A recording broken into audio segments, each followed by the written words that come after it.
The Tennis Gambling Podcast on the Sports Gambling Podcast Network is brought to you by Arnold Fantasy. Get up to $1,000 deposit match when you sign up at Arnold Fantasy with the promo code SGPN.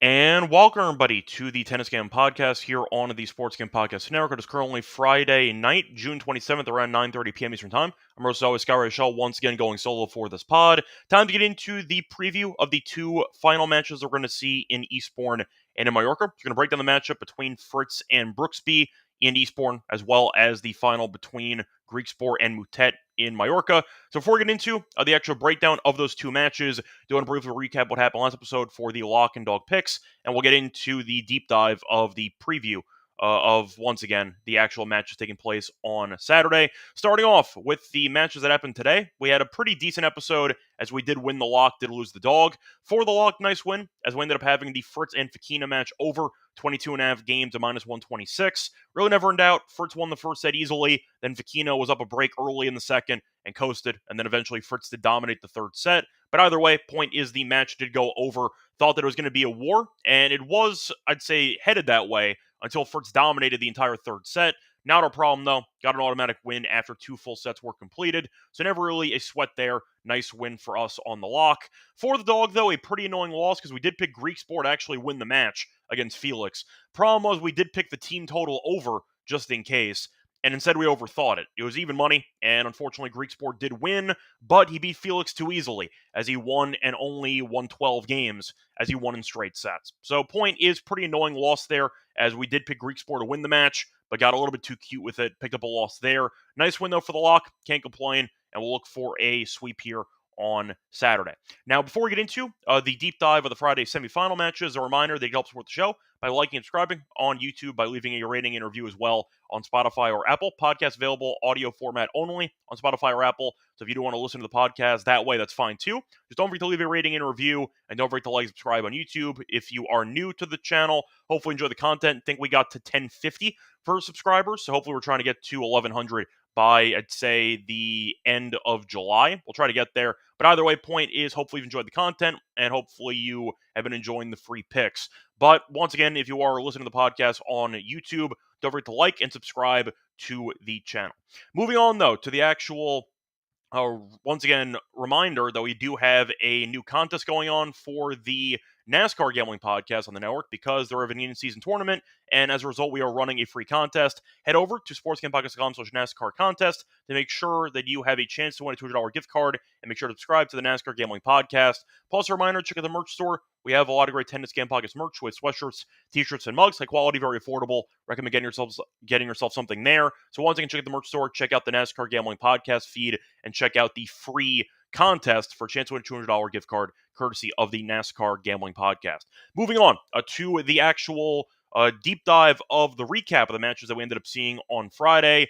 Overall, not too much drama. There was one crazy match that we ended up having. The others were pretty straightforward. So Mallorca was very straightforward. As you saw, Griekspoor beat Felix comfortably, never got broken in the entire match. He looked great. Moutet, though, did end up beating Mickelson in straight sets, as he was actually in a pretty, I'd say, solid predicament towards the end of that second set. Moutet looked like he was going to potentially open up an easy lead as he went up a break early in the second set. Then he gave up the break immediately, then was up 15-40 again, did not convert. He also had a break point in the 3-3 return game, didn't convert. Then Mickelson went above 40 and actually had 5 break points in the 3-4 return game. So it looked like for a second we were going to get a 3-setter, and then Moutet ended up holding out and then eventually did win the breaker in the second set as well. So Mickelson fell short. Serve was just not very good. Mentioned many times that his serve for a guy his height is very underwhelming,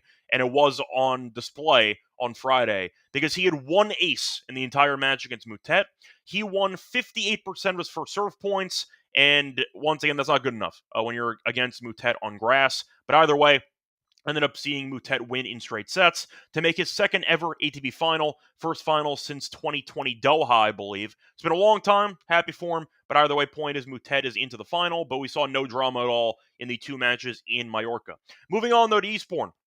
You had Fritz who beat Fekina in 3 sets. We called that, thought it'd be close, thought that Fekina would eventually fall short, but we thought that the price point was a little bit too expensive on Fritz, and it clearly was. I know he won in 3 sets, but the point is we thought Fokina would make it interesting, and he did. Rough beat, though, if you had the spread on Fokina, because he got buried in that 3rd set when you're on, I'd say, a great trajectory to actually win. But either way, Fritz got the job done. Not much drama, though, because it was 6-1. He was up a break immediately in the 3rd set, and at that point, it was over. But either way, point is not much drama anyway. But then you had the absolute war, which we actually did call almost perfectly, between Humbert and Brooksby. We did pick an absolute marathon, thought they would kill each other, but we did pick Humbert to win the match. That did not work out.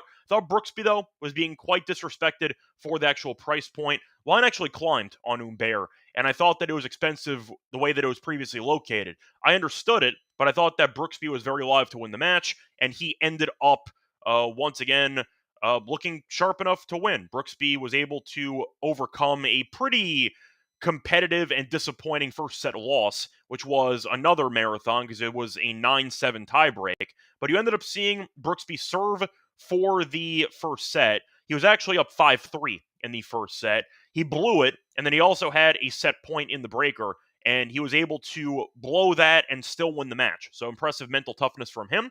As for Humbert, I thought he played fine. The serve wasn't good enough, but it really felt like Brooksby and Humbert were constantly battling the wind the entire match. And it felt like Brooksby and Humbert just kept having really long rallies, and it seemed like you were looking at a spot where Brooksby was getting the better end of a decent portion of those long rallies. But it was a very fun matchup. It was very competitive, and Brooksby, who really had no grass success in the past, just looks great as a lucky loser. He lost in qualifying, and now he's into the final.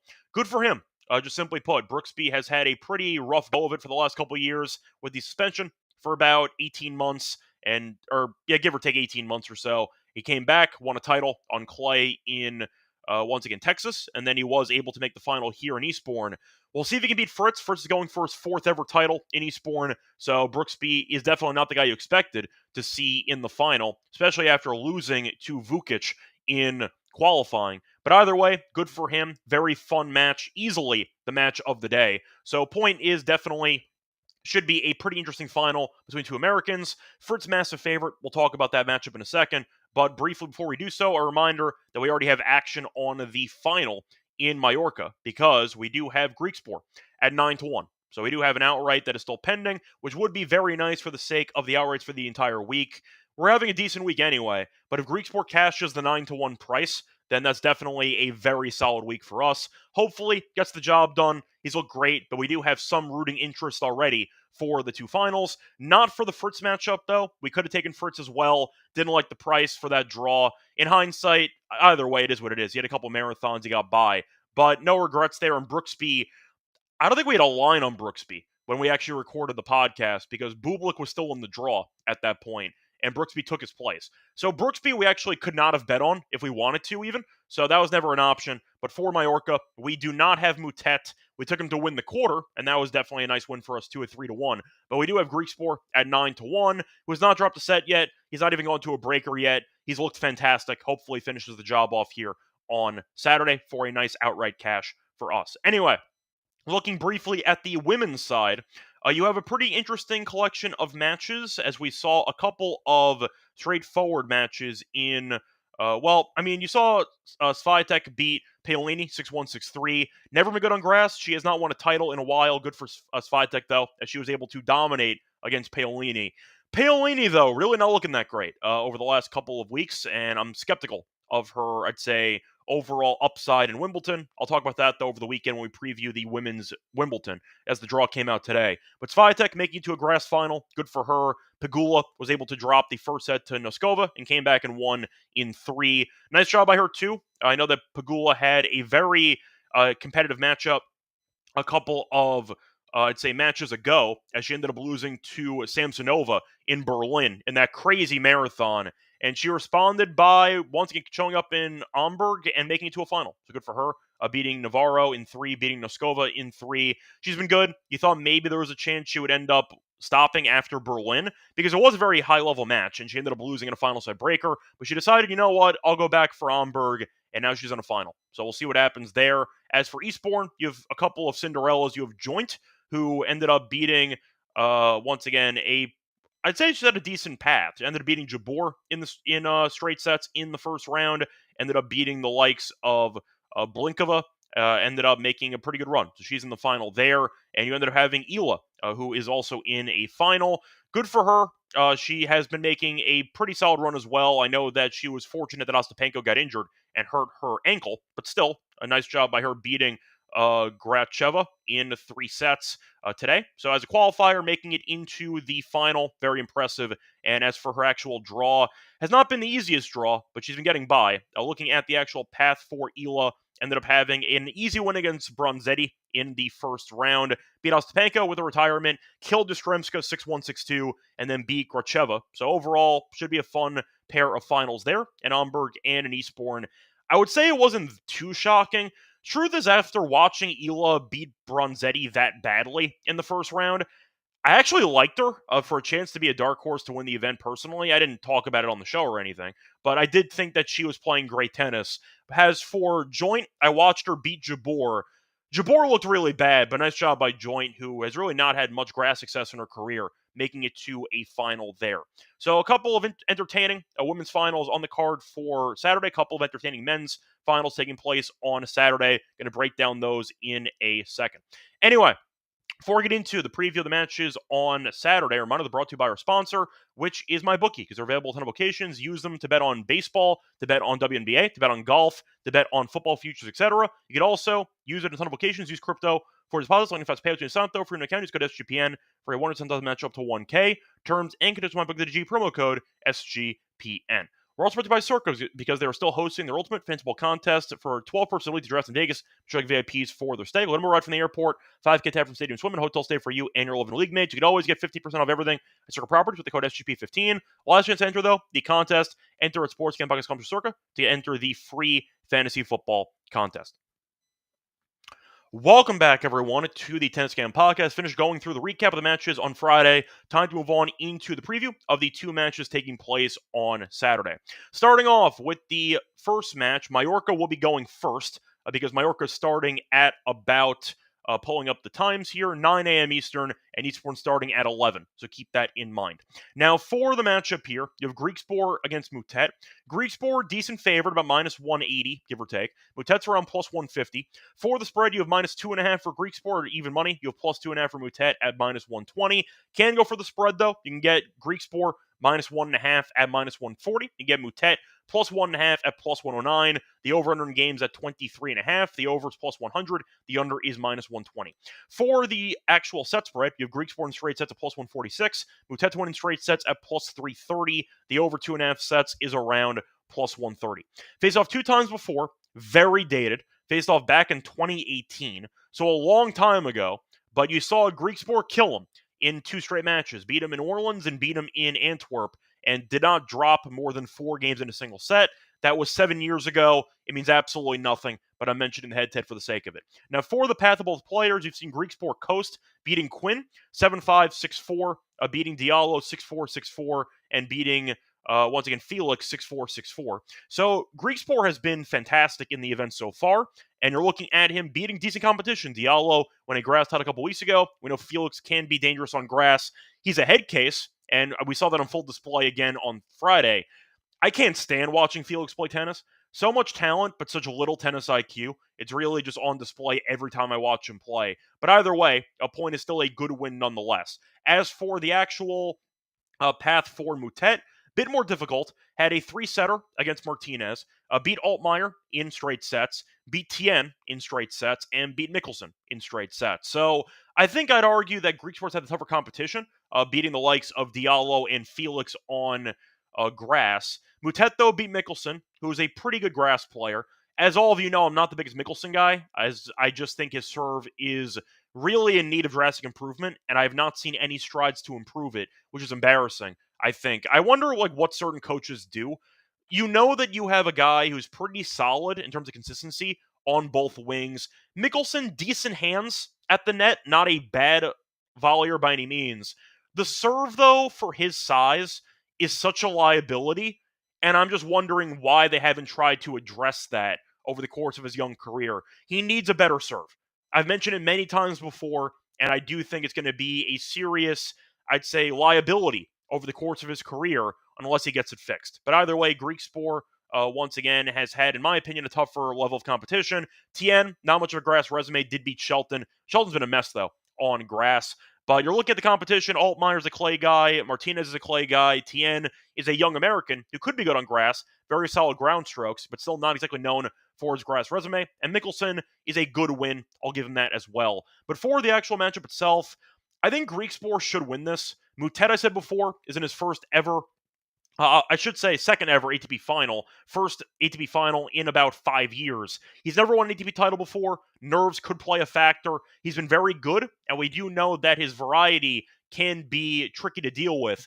The problem for him is Griekspoor is actually very good at the net, so drop shots and underarm serves might actually be a net negative because you're bringing Griekspoor into the net, who's pretty comfortable by the net. And Griekspoor's serve has been very solid. We know that he can bomb it up the middle. He's also able to serve and volley, which has been an effective tactic for him in the event. Moutet never makes it easy because he's going to show variety, going to make it difficult for his opponents with the slice, with the very interesting looping forehand. Having said that, I do think that Griekspoor is a guy that should give Moutet problems. And I do think with his firepower advantage, unlike Mickelson, he can serve significantly better and force Moutet off balance, and I do think he can come to the net to put points away quickly. Plus, Griekspoor, who does have some returning issues over the years, has been quite comfortable returning on the grass courts here. He handled Felix's serves pretty easily, I'd say, over the course of the matchup, and I do think that he can handle Moutet's serve. I just see more chances for Griekspoor in this matchup when it comes to taking a stranglehold on sets. Griekspoor might get broken a time or two. I will give Moutet props for being a good returner. But I do think Griekspoor's playstyle, and I do think his willingness to come forward will frustrate Moutet, and I do think that Moutet's serve, which was definitely getting the job done against Mickelson, I think Griekspoor will be more aggressive when it comes to the return, and I just think Griekspoor, who's won multiple titles before on the ATP Tour, will handle the actual environment better.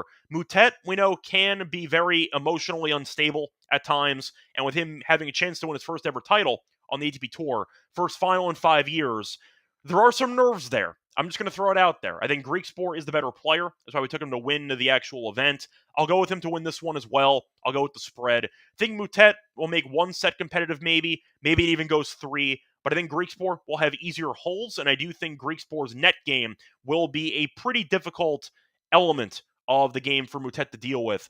I'm going Griekspoor. I think he's just a better player, and I do think Griekspoor, in terms of talent, is significantly better than anybody that Moutet's beaten so far in the event. Mickelson is fine. I think Griekspoor's upside is top 20. Mickelson, I think, is more along the lines of... I always thought Mickelson was more of like a top 40 guy, if I had to actually rank him. He's 33 right now. Sounds about right. I think he's in that 30 to 40 range. Griekspoor, though, is 34. So technically, Mickelson is better than him in terms of ranking. But he's won multiple titles. Griekspoor, we know, almost beat Zverev in, for example, the French Open last year. He has been capable of pulling off big upsets. He beat Zverev earlier this year. He definitely can showcase some serious skills, and I do think he's the much better player in this matchup. And the serve should be, in my opinion, the biggest weapon for Griekspoor to use over the course of this matchup. So give me Griekspoor in this one, maybe in straight sets, but I think it will be closer than that. I think it might end up going to a breaker in one of the sets. But give me Griekspoor to get the job done in this one. Moving on to the next matchup, looking at the matchup between Brooksby and Fritz. Faced off this year in the Australian Open, actually, and you saw Fritz kill him as Fritz dropped 5 games in the entire match. Faced off, though, in the US Open 2021, and Brooksby did beat Fritz in 4 sets. Now, looking at the matchup, and the pricing, Fritz a massive favorite, minus 340, going for his 4th title in Eastbourne. Brooksby going for a second ever title, and a second title this year on the ATP level at plus 274. For the spread, you have minus 3.5 for Fritz, plus 3.5 for Brooksby. The over-under is at 22.5. Over is even money. The under is minus 120. For the set spread, you have Fritz in straight sets at minus 120. Brooksby to win a set is minus 110. Brooksby in straight sets is actually plus 560. For the over 2.5 sets, I see plus 153.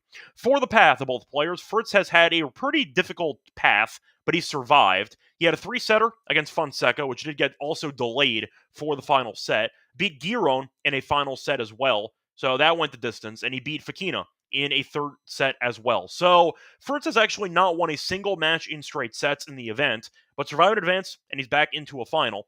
Brooksby, though, has been the opposite. Lost in the qualifying to Vukic, got a lucky loser draw because Bublik dropped out, and he dropped one set in the entire event. Ended up beating Komisanya in straight sets, beat Borders in straight sets, beat Evans in straight sets, and lost the first set to Humbert, which he should have won. He was up 5-3 and then choked it, but he came back and he won in 3 sets anyway.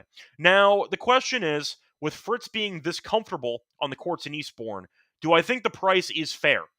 No, I don't. I thought that Fokina was too big of a price, and I think Brooksby is in great form. And he's looking the part. It's not like a fluky collection of wins for Brooksby. He looks great. I think Brooksby can definitely keep this match competitive. If Fokina can win a set, I don't know why Brooksby can't. I think Fritz is a guy who has had some issues dealing with the wind in Eastbourne. He's been fine for the most part because his serve has been so lethal. But I do think there are some opportunities for Brooksby to make it interesting when it comes to the rally game. I do think he can force a lot of long rallies, which can frustrate Fritz. And if the wind is going to act up, spoiler, it should. It's supposed to be about 15-mile-per-hour winds or so in the matchup here. Wind gusts of about 23 miles per hour. I'll put it this way. I think that the wind actually favors Brooksby in this matchup because Fritz, we know, can hit errors, a lot of questionable shot selection. Brooksby will keep the ball in play, force Fritz to self-destruct, and I do think it should be a decent overall spot condition-wise for Brooksby. Now, I want to point out the Australian Open matchup they had earlier this year because Fritz killed them. That was Brooksby's first match in about 2 years because he had the suspension. So I do want to point out that even though they faced off in the Australian Open and Fritz dominated, first of all, there was no bad weather in that matchup. There is bad weather expected for the Saturday matchup.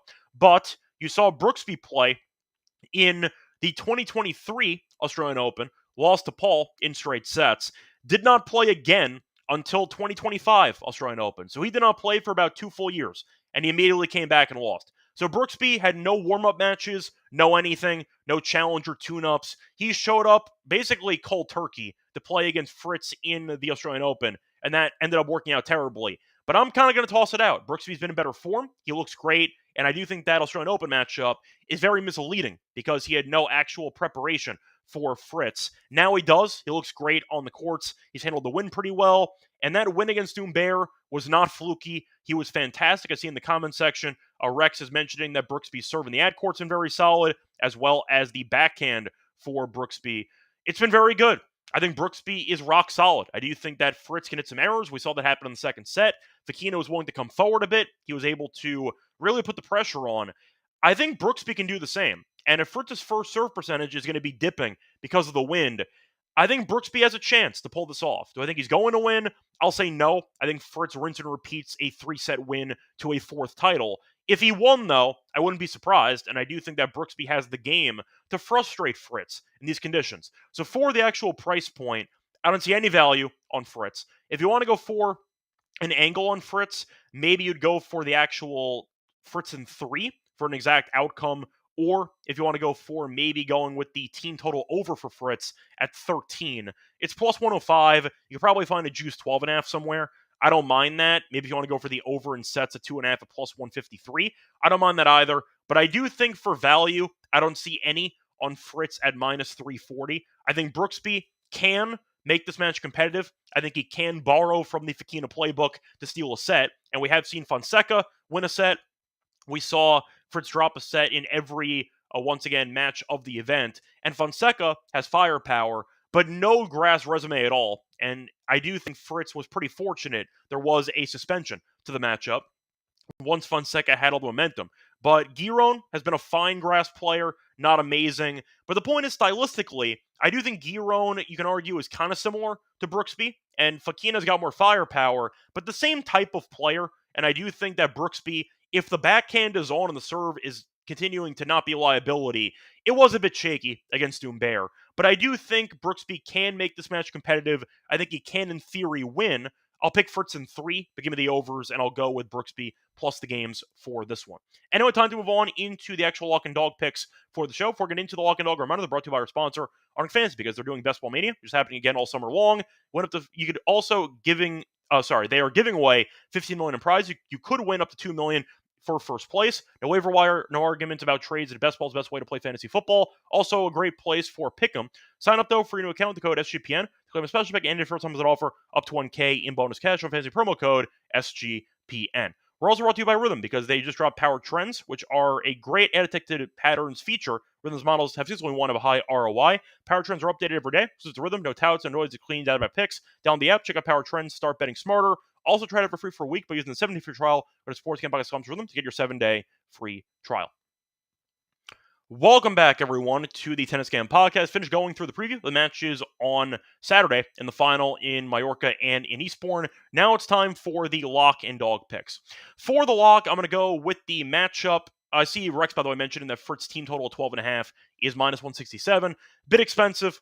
I don't mind the 13 at even money or plus 105. Anyway, for the actual lock, I'm going to go back to Mallorca. Give me Griekspoor minus 1.5 games at minus 140. Yes, it is juicy, but is not as juicy as minus 178. I think if Griekspoor wins, he's covering, and I do think it's a good way to take 38 cents off. But Griekspoor, I think, is the better player in this event. He's not dropped a set yet. He's been quite comfortable against good competition, beating Diallo and beating Felix in straight sets, and Quinn, if you want to throw him in there too. He's been sharp. Moutet, though, has some nerves in his game for this one. First ATP title is on the horizon, potentially. First ATP final in about 5 years. Nerves could play a factor. I think he's had the easier competition up to this point. Griekspoor, though, did win both career meetings in straight sets a long time ago, but I do think the firepower should be on display for Griekspoor. I think his volleying will be on display. I think he will be willing to come forward, and I do think Moutet's variety can be questioned because he doesn't want to bring Griekspoor to the net, which does take away a bit of an element from his game. But Griekspoor, I think, is the better player. I think he's more comfortable in the event, and I think his serve should be the equalizer, or at least the advantage for him. But Moutet, I think nerves might play a factor, and I do think Griekspoor, in theory, can win a lopsided set, which might help out even if he loses the matchup. But I think Griekspoor should win. I'll take him at this, in my opinion, reduced price, going for the spread instead of the actual money line for this one. Anyway, moving on to the dog. I'm going to go to the matchup between Brooksby and Fritz. Give me Brooksby. A plus 3.5 games at plus 105. I like the price there. Brooksby's lost one set in the 4 main draw matches combined. Fritz, though, has lost at least one set in 4 straight, including the previous tournament where he lost to Moutet outright in London. Point is, though, you're looking at Brooksby, who's been in great form. He has been a guy who has looked very solid on the courts here. He's handled the win very well. The backhand's been great. The serve's been surprisingly good. And I think that Fritz, who's been punting sets left and right, should have a hard time covering 3.5 games. He might end up losing a set. So I see Brooksby keeping this match close. They split the head-to-head 1-1. We saw Brooksby beat Fritz in the past. He won't be intimidated in the spot. Did win a title on clay earlier this year. So this will not be Brooksby's first ever ATP title on the horizon. Think he'll look sharp here. I think Fritz might end up winning, but I think that covering the spread should be tricky. He needed a monster third set to cover the spread against Fokina in the last matchup. But you're looking at a spot where Brooksby, I think, is alive to win it. I think he's looking like a very, very worthy opponent in this matchup. And Fritz has been winning, but he's been sloppy. And I do think the win could impact him with the errors. Give me Brooksby plus the 3.5 games here at plus 105 as my dog. So once again, the plays here for the final matches in Mallorca and in Eastbourne. Lock's going to be on Griekspoor, minus 1.5 games here at minus 140. For the dog, give me Brooksby plus the 3.5 games at plus 105. It's going to wrap it up for the show. Back once again for Wimbledon. We have the men's and the women's preview episodes coming out. We'll do the men's episode first. That'll happen. Both of them should happen at some point tomorrow, but check out the podcast for 2 Wimbledon episodes. We will have lock and dog picks for both the men's and the women's first round matches. Keep that in mind. Until next time, I'm on Twitter Radio. Good luck to all of you and all of